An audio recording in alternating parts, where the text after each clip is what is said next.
Here's why you're not seeing consistent sales in your med spa. It's because you're doing the same thing as everyone else. My goal by the end of this video is to make sure you leave understanding how to use the power of your likeliness to attract more of your dream clients. Yes, more of the right clients. Most of the time what I see is no originality in the content, no uniqueness, nothing that's like scroll stopping, nothing that just like stands out, boom, bada in your face. Very vague, it's very flatlined, and it's not really giving people a lot of room to connect. And that's what this is all about. It's all about making people feel connected, because if you can make people feel connected, then they're more likely to buy from you. Now, just in case you don't get anything out of today's video, I want you to take this with you. If you don't stand out, you simply blend in. I need you to understand the importance of human connection and buyer psychology and how it all plays a big role in influencing buying decisions. People want to know you and like you and trust you,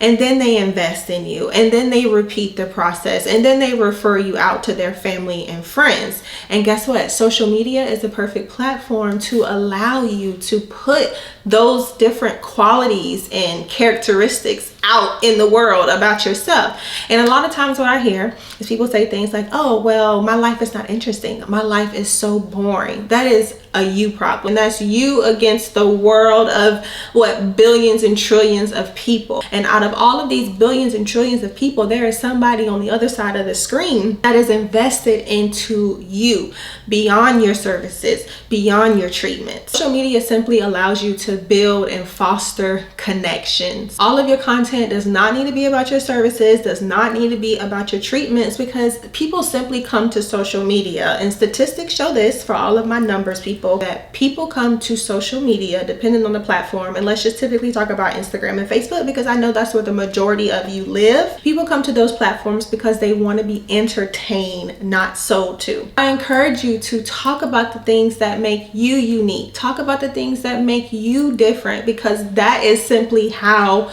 you stand out in a saturated market. Think about it like this. I always tell my clients this. If you're constantly posting before and after photos, static graphics, not giving people any type of context or giving them an opportunity to connect past that, then how are you standing out? If everybody's posting before and after photos, everybody's doing the same trends, everybody's posting the same type of templates, how do you stand out? What is going to be that unique selling proposition, that unique characteristic about yourself that you can bring to the surface, put on social media, and let people know more about you as the person, not particularly the treatment provider. We all know, yes, you are the best. You're the best injector, or you're the best aesthetic dentist, or you're the best plastic surgeon, you're the best esthetician, however you identify who's watching this video. You're the best. But if people do not know about it, then that's all just something in your head, right? So you got to put yourself out there, and that is simply how you stand out. We had a client, and I remember when I first started working with her, I noticed that she used a cannula for every single thing. So one day we made a video about a needle versus a cannula and why she prefers to use a cannula for everything versus a needle. That was the first time I had seen something like that, and those types of things are unique. Yes, somebody can go duplicate that video. People do that all the time, videos that we create for our clients. That's okay, but I just want you to see that it's okay for you to create content that is out of the norm. Another mistake that I see all the time is aesthetic service providers saying, well, I don't want to get online and talk about yada yada yada. I don't want another professional in my industry to question my ways. Keyword, your ways, your experience, and it's not theirs. We're not creating content for other aesthetic professionals. It is great that they support you, and having a comment section full of other aesthetic professionals, that is not a flex.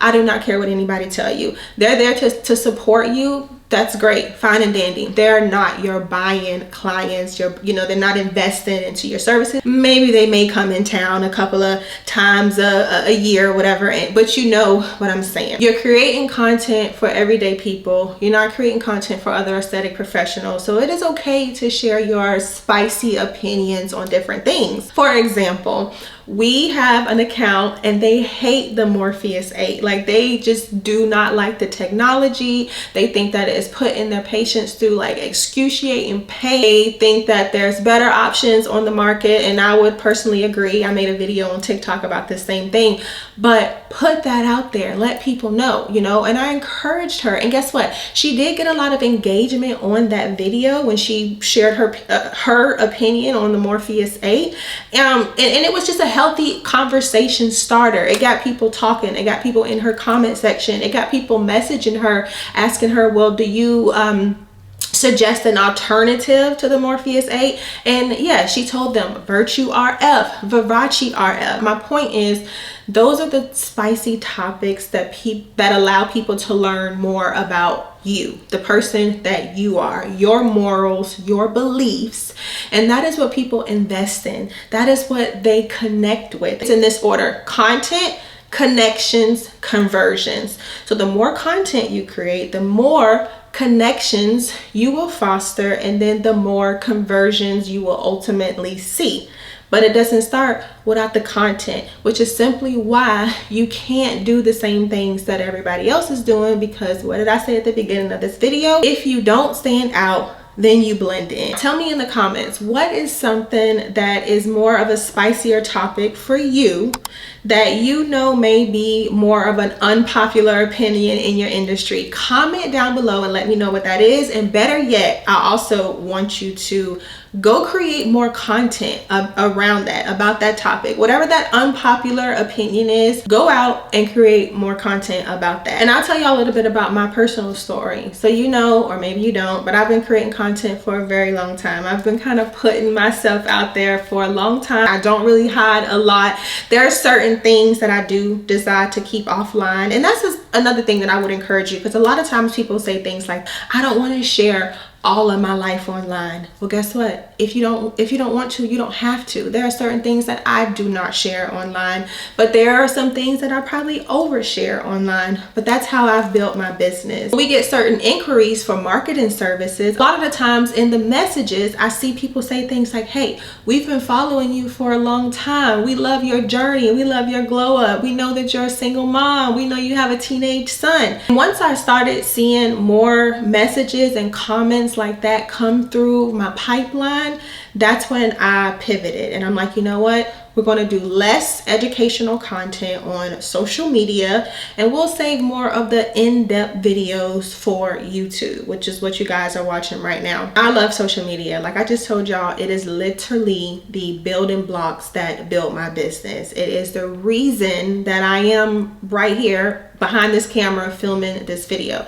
So I am not taking away from social media. We love to go off on social media. I just need you to understand that it is all about personal branding. It's the digital representation of yourself, and how clients even treat you, how they approach you, how they perceive, you know, the experience and what it's like before they even walk into your office or before they even invest in service. So you do not have a very large window to make a first impression. So that's even more of a reason why, if you want to stand out, you can't do the same things that you see everybody else doing. Let's talk about trends for just a second. I see a lot of this all the time. Everybody else is, you know, doing the exact same trend. And I know those can be fun, trust me.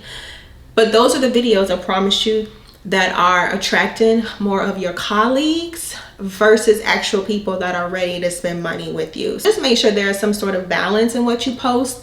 And if you simply just do not know what to post, I want you to watch this video, because in this video I give you 30 proven content ideas that will get more of your dream clients to say yes. So thank you so much for watching. Thanks for being here. If you found today's video helpful, don't forget to give me a thumbs up so more aesthetic professionals like yourself can find this video. For more marketing tips for med spas and aesthetic clinic owners, be sure to subscribe to the channel, and I will see y'all in this video.